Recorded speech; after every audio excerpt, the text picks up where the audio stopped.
Maagang nahiga si Aura. Nang tumabi sa kanya si Ron, ay nagkunwari siyang tulog na. Hindi siya kumikilos. Nang halikan siya ng asawa sa pisngay, umungo lamang siya. Bagyang idinilat ang mga mata at muling pumikit. Tinukwang nito ang table lamp at pinatay ang ilawan. Saka umayos ng pwesto para matulog na. Nang inaakala niyang himbing na si Ron ay bumangon si Aura. Marahang lumabas ng kwarto. Nagpunta sa sala sa doon ay hindi mapalagay. Naroong maupo, maglakad-lakad, manungaw, panay ang buntong hininga. Ayaw siyang antukin, laging nakasiksik sa kanyang isip si Noel. Ang Noel na nakita niya kanina, nakangiti, parang nanunukso, na lalong kumisig. At si Roniel, ikinatatakot niyang sandaling matuklasan itong anak niya, si Roniel, kunin sa kanya. Kahit alam niyang wala namang maaaring magsabi noon kay Noel kung hindi siya, si Mitzi at si Ron. Natiyak namang hindi magbubunyang naglihim na iyon. Pumupo siya na ang dilim sa dakong silangan nang magbalik na siya sa kanilang kwarto.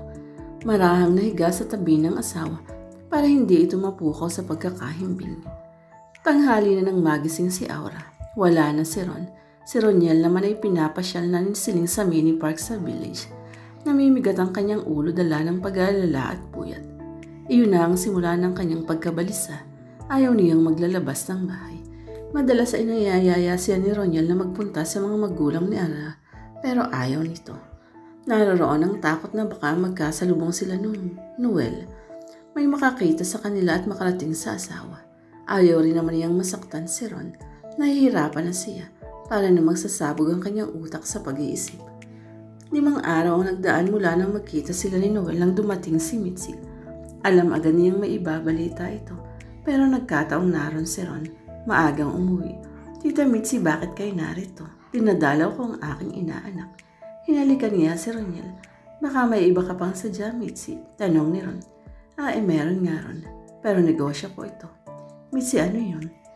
Aura, alahas, may dumating na naman akong isang buhat. Gusto kong ikaw muna ang tumingin. Aber ako ang pipili. Ibibili ko ang esposa ko. Nakangiti si Ron. Nakapili si Ron, isang ternong pelas at isang ternong diamond. Minayaran ito ng kasyang mga alahas. Ang galing ng buhay na mano ko. Mitzi, may nawalang 2 brilyantitos dun sa aking hikaw. Pwede kayang malagyan iyon ng iba. Nasaan? Tingnan ko. Mas mabuti dadalhin ko na para maipagawa. Halika, nasa kwarto namin. Sumunod si Mitzi sa kaibigan. Sa sandaling kukob sila kay Ron, bumulong agad si Mitzi. Pinuntahan ako ni Noel. Kung hindi ka raw makikipag-usap sa kanya, ay paparito siya. Anong sasabihin ko? Naroon siya sa bahay, hinihintay ako. Mitzi, sinabi ko na sa'yo, ayoko nang makipag-usap pa sa kanya. Ayokong magulo pa ang buhay ko, kahit mahal ko pa rin siya. Tayo na, huwag na tayong magtagal dito. Kunin mo na ang alahas mong ipaparepair. Kinuha ni Aura ang lalagyan niya ang mga alahas. Inilabas ang isang pares na hikaw. Inalis ang brilyantitos na nakalagay doon at tinabot kay Mitzi. Tayo na. Sa harap ni Ron ay nilagay ni Mitzi ang munting plastic pouch ang nasirang hikaw at nagpaalam na. Inihatid pa niya hanggang front door si Mitzi, pero hindi na sila nag-usap ng anuman. Tanaw sila ni Ron mula sa kinauupuan nito. Nang gabing yun ay naglambing si Ron sa kabiyak. Matamlay si Aura. Hindi nakatakas ito sa pakaramdam ni Ron. Alam ko may dinaramdam ka. Bukas isasamahan kita para ma-check up ka. Ilaw araw ko nang napapansin niyan, Aura. Ayoko nang naglilihim ka sa akin. Lalo na sa iyong nararamdaman. Ron, huwag mo na lang akong samahan. Ako na lang ang pupunta kay Dr. Aristeo. Tatawagan kita kapag naroon ako. Are you sure kaya mo mag-drive? Hindi naman ako malubha. Iwan ko muna si Roniel kay Celine. 10:00 ang bukas ng polyclinic na kinaroroonan ng kanilang family doctor. 9:30 nang lumabas ang kotse ni Aura. Hindi pa si nakakalayo ay humarang si Noel sa daraanan niya. Walang nagawa ang babae kung hindi ang humito. Aura, pakasakayin mo ako. Kailangan magkausap tayo. Paano mo nalaman ito? Easy, sinundan ko si Ron mula sa kanyang office.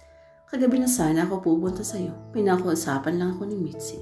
Sige, para matapos na. Sumakay ka na. Pupunta ako sa doktor at pwede mo nang sabihin kung ano man ang gusto mo. Ibang-iba ka nang na. Malayo na ang narating mo. Dapat mo pa rin sigurong ipagpasalamat ito sa akin. Kung hindi ako umalis, ako lamang naging asawa mo. Mali ng pagkakabigkas ni Noel sa salitang lang. Iyan lamang bang sasabihin mo? Ihihinto ko na ito para makababa ka na. Aura, bakit hindi mo tinanggap ang mga sulat ko? Bakit ipinabalik mo sa akin lahat? Dahil bago ka umalis ay nagtapos na tayo ng pag-uusap. Para ano pa ang mga sulat na yun? Akala ko'y mababaliw na ako noon. Nagpalipat ako ng lugar. Nagpadala ako sa disyerto. Malungkot at mapanganib. Pero malaki ang sweldo. Sabi ko sa sarili ko, kung hindi ka na magiging akin ay magpapayaman ako. Noon pa man ay alam ko nang hindi na ako maaaring magmahal pa ng iba. Maganda nang kasama sa buhay ang perang pinaghirapan ko.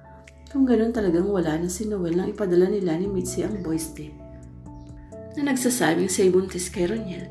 Biglang parang gusto niyang sabihin na rito ang totoo. Naantig kasi ang kanyang damdamin sa pagsasalaysay nito. May sasabihin ka pa ba? Mayroon, Aura. Hindi ako nagbabago ng damdamin sa iyo. Marahil pa ngay lalong naragdagan. Kung dumating ang panahon na maging malaya ka na, alalahanin mo sana ako, Aura. Akong matapat na nagmamahal sa iyo. May luha sa tinig ni Noel. Mula sa salamin ng kotse ay nakita ni Aura ang pangingislap ng mga mata ng binata. May nagbabantang mga luha, lalong nabagabag ang kanyang loob. Kaya nga ba ayaw na niyang makausap pa ito? Aura, ihinting mo na sa tabi, bibaba na ako. Malayo na ang tinatakbo ng kanyang sasakyan, ay sumusulya pa si Aura sa salamin. Naroon pa rin si Noel, nakatayo, hatid ng tanaw ang kanyang sasakyan. Napaminor siya, itinabi ang kotse. Hindi na niya napigil ang pagpatak ng luha. Napasubsob siya sa manibela. Saglit lamang, pinabayaan niya mapayapa muna ang kanyang pagsisikip ng dibdib nang muli siyang mag-angat ng mukha at lumingon. Nabatda si Aura. Nakita na niyang nakahinto rin sa di kalayuan ang kotse ni Ron. Nalilito, pinaharurot ni Aura ang kanyang kotse. Palingon-lingon siya. Tinatanaw kung sinusundan pa rin siya ni Ron. Wala na iyon. Nakita na marahil ang dapat makita at hindi na sumunod. Bakit niya ako sinusubaybayan? Wala siyang tiwala sa akin. Kung naghihinala siya, bakit hindi siya nagtanong? Nanggigigil na bulalas ni Aura. Hindi na siya tumuloy sa doktor. Ibinuwelta ang sasakyan at saka umuwi na. Pagdating sa bahay, tinawagan si Mitzi. Isinumbong ang naganap sa kanya ng umagang iyon. And please, Mitzi, puntahan mo ako rito sa bahay. Mababaliw na ako. Mami, sino ang kausap ninyo? Ang papa ba? Bakit hindi niyo ako pinakausap? Pwede ba tumigil ka ng katatanong? Naiinis ako sa ganyan. Singhal niya sa anak. Mami, iyak ni Roniel. Nasa mga mata nito ang sakit na hatid ng pagsigaw ng ina na ngayon lamang nito ginawa sa kanya. Saka nagtatakbong palayo papunta sa kanyang yara. Nanlumong bigla si Aura. Gusto niyang sundan ng anak, aluin, yakapin at hapitin sa kanyang dibdib at humingi ng pasensya. Pero parang nawalan siya ng lakas. Sumabsob sa mga palatwaring inublidor ng kanyang pagkakamali kay Roniel. Pakiramdam niya isa siyang hayop na natrap sa isang sulok at hindi na makagalaw upang takasan ng kinalalagyan.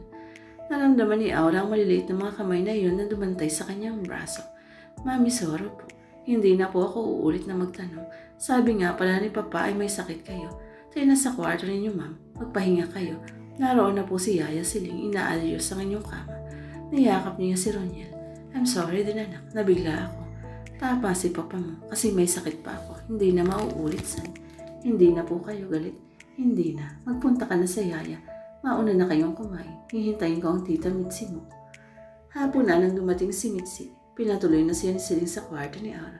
Sorry, hindi ako makaalis ng maaga. Marami ako inaasikaso. Kumusta ang pakiramdam mo? Mitzi, gusto kong lumayo. Isama si Roniel at huwag na magbalik dito. Isang pagtaka sa problema. Sa palagay mo ba'y tama ang desisyon mong yan? Alam mo ba what's wrong with you? Madali kang sumuko sa hirap ng loob. Kasindali kung paano ka magpasya, Aura. Grow up. Malaki ka na. Madali lamang ang solusyon sa problema mo ngayon. Ang kailangan mo lang ay matatag na kalooban. Mitzi, mahal ko pa si Noel. Hindi ko naman basta may iiwan si Ron. Napakabuti niya sa akin. Aura, you can't have the best of both worlds. Kailangan mong pumili ng isa lamang. Uulitin ko. Grow up and pagpasyahan mo once and for all ang problema mo. Pagkatapos kung sino ang pinili mo, gawin mo ang tamang pakikisama. Wala akong sinasabi kung sino ka sa kanila. Ang ipinapayo ko'y pumili ka dahil kung hindi, habang panahon maguguloy ang buhay mo. Unless isa sa kanila ang mamatay. Marami pang gustong sabihin si Mitzi pero dumating na si Ron. Sumungaw sa kwarto. Narito pa ka pala, Mitzi. Magkokomparensya yata kayong magkaibigan. Siguro summit meeting ito. Napaka-importante. Hindi naman. Payday kasi bukas. Niyayaya ko si Mitzi na mag-shopping. Saka gusto ko namang mag-relax kaya ako tumuloy dito. Sa aming pagdating ko'y mag-aasikaso pa ako sa bahay. Okay, simulan natin ang pag-relax sa pagkain. Aura tayo napakainin natin si Mitzi. Nagpilit siyang maging magsigla pero sa loob niya ay naroon ng pangamba. Baka kumprontahin siya ni Ron.